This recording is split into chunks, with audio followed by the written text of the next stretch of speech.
Hello friends, మనం చిన్నప్పుడు స్కూల్స్లో కాలేజ్లో ఉన్నప్పుడు నవంబర్ మంత్ ఎప్పుడు వస్తుందని వెయిట్ చేసేవాళ్ళం.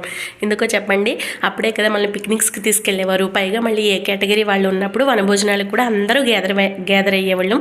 చక్కగా భోజనాలు చేయడము, గేమ్స్ ఆడుకుంటాం. అప్పుడు మళ్ళీ గిఫ్ట్స్ ఇచ్చేవారు. చిన్నప్పుడు మనకి కార్తీక మాసం గురించి పెద్దగా తెలియకపోయినా ఈ పిక్నిక్ మాసం అంటేనే నవంబర్ అని తెలుసు. అది శాస్త్ర ప్రకారం ఏంటి, పైగా అన్ని గుళ్ళల్లో ఎక్కువ శివాలయాల్లో కూడా వనభోజనాలు అదే సంతర్పణ పెడతాము, అందరూ గ్యాదర్ అవుతాము. స్పెషల్గా అప్పుడు బచ్చల కూర, కంద ఇవన్నీ కూడా కొన్ని స్పెషల్ ఐటమ్స్ ఉంటాయి. అవి ఈ మంత్లోనే తింటాము. పైగా దానాలు ఇచ్చేవాళ్ళు. కార్తీక పురాణంలో చాలామంది నోములు కూడా నోచుకుంటారు. అవన్నీ ఏంటి అనేది ఈరోజు అధ్యయనం అనమాట.